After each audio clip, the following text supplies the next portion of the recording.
It was a crisp Saturday morning, the kind where the air smells like fall and the sunlight filters gently through the trees. I was driving through a quiet neighborhood, hunting for yard sales. It's a hobby for mine.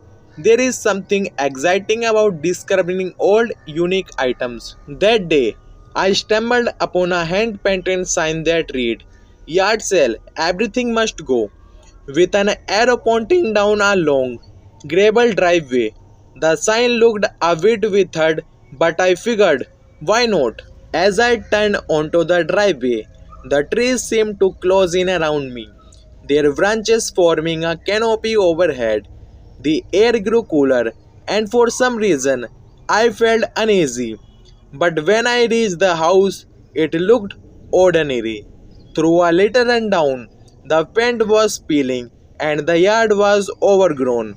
But there were tables full of stuff, just like any other sale. I started browsing the items, old books, vintage dishes, rusty tools, it all looked pretty typical.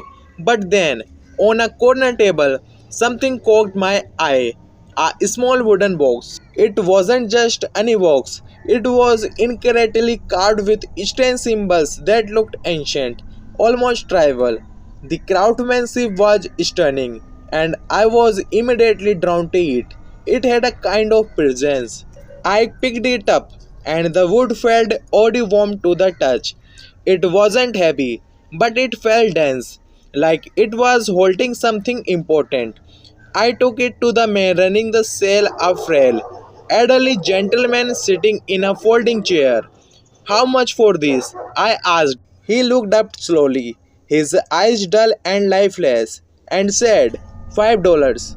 For such a beautifully crafted box, that price seemed low, but I didn't argue. I handed him the cash and he didn't say another word. As I walked away, I could not shake the feelings that he was watching me. Even after I got in my car, back home, I couldn't wait to examine my find.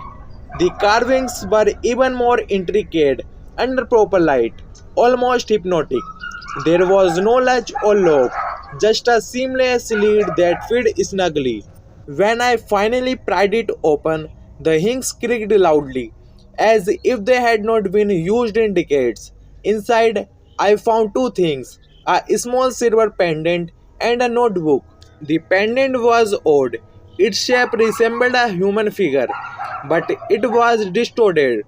The limbs were too long, and the head was misshapen. It gave me an uneasy feeling, like it wasn't meant to warn. The notebook was old, with a cracked leather cover and yellowed page. Flipping through it, I found pages filled with crumbled handwriting and strange diagrams. Words like binding, sacrifice, and vessels jumped out at me. I laughed it off as someone's weird cryptic writing project. But as I read further, the room started to feel colder.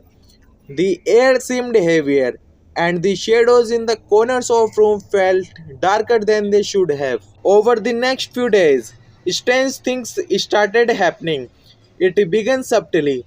Small objects in my house would move. Doors would creak open on their own. I chalked it up to being tired or distracted. But then, one night, I heard it a fainting whispering sound. It was so quiet that I couldn't make out the words, but it was there, right on the edge of hearing, and it was coming from the direction of the box. I moved the box to the attic, thinking it would ease my mind, but the whisper didn't stop. In fact, they grew louder. One morning, I found the box sitting on my kitchen table, even though I was sure I did left in it the attic. My heart raced. I started as it. Had I wrote it down and forgotten? Or had it moved on its own? The breaking point came one night when I woke up to the loud thud. It sounded like something heavy had fallen. Groggy and disoriented, I grabbed a flashlight and followed the sound to the living room. There it was, the box, sitting in the middle of the floor. But this time, the lid was open. Inside, the pendant was gone, and in its place was a piece of paper, Four words were scrawled across it in shaky handwriting. You let it out. Before I could process what they meant, the lights flickered and went out. The room was plunged into darkness, and the temperature dropped sharply. I heard a noise, a low, guttural growl, and I saw shadow move in the corner of the room. When the lights came back on, the shadow was gone, but I swear I wasn't alone. I tried everything to get rid of that box. I burned it, buried it, even threw it into a river. But no matters what I did, it always came back. Every time it was waiting for me, as if it is belonged to me now. I went back to the house where I did about it, hoping for the answer. But the driveway was overgrown and the house was abandoned. It looked like no one had lived there in years.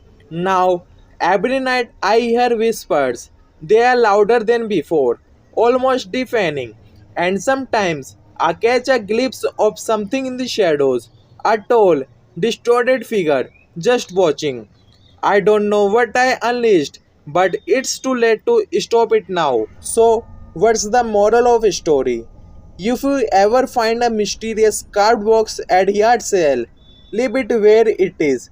Some things are better left untouched. And if you hear whispers at night, don't look.